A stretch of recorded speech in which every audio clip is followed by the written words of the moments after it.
Bonjour à tous, bienvenue dans cette nouvelle vidéo de la chaîne Pensée profonde holistique. Alors aujourd'hui, nous allons parler de l'imaginaire.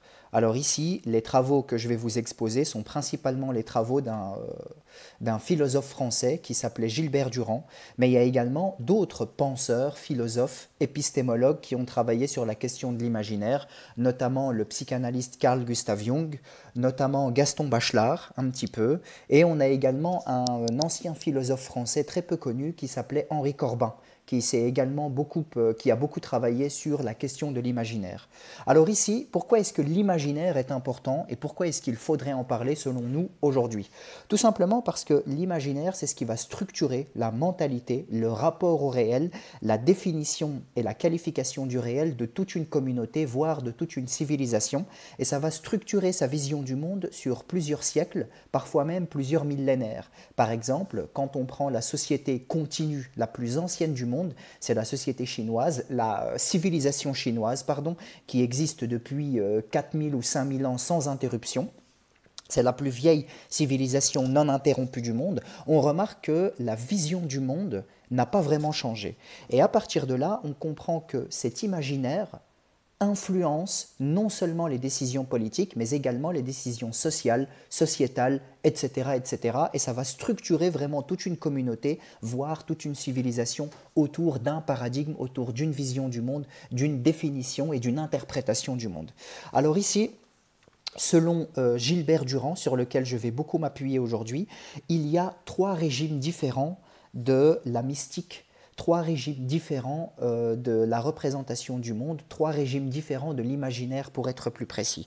Mais premièrement, on va s'intéresser sur les concepts. D'abord, c'est quoi un mythe? Un mythe, c'est simplement une conception humaine qui a pour but de vendre de la fiction et qui a pour but de donner à l'humain une capacité d'émancipation, mais également une capacité de compréhension du monde.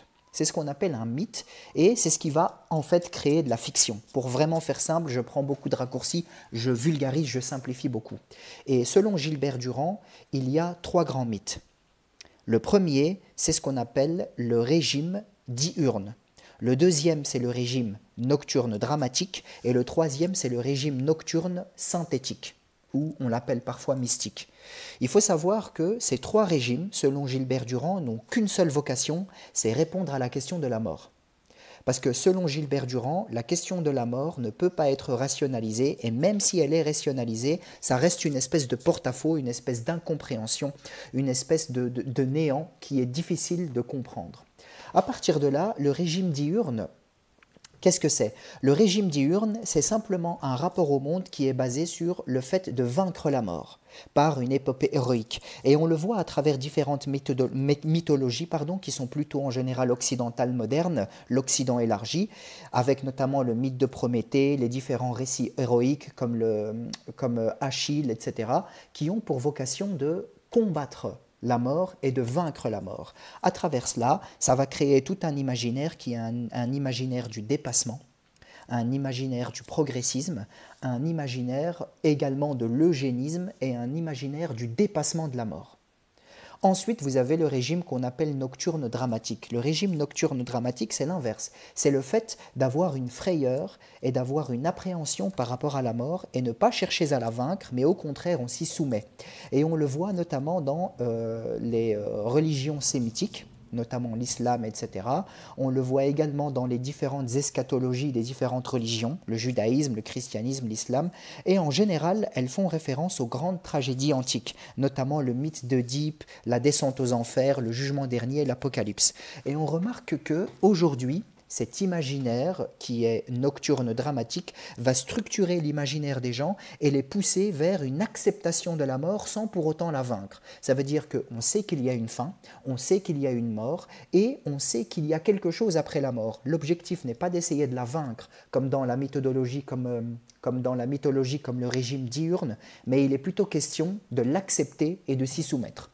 Enfin, vous avez la mythologie, le régime de l'imaginaire, qui est nocturne synthétique. On le voit beaucoup dans les récits des soufis, des hindouistes, des taoïstes, mais également des bouddhistes. C'est cette idée de réincarnation. notamment en Égypte avec le mythe d'Isis et Osiris, avec la réincarnation, la renaissance, etc.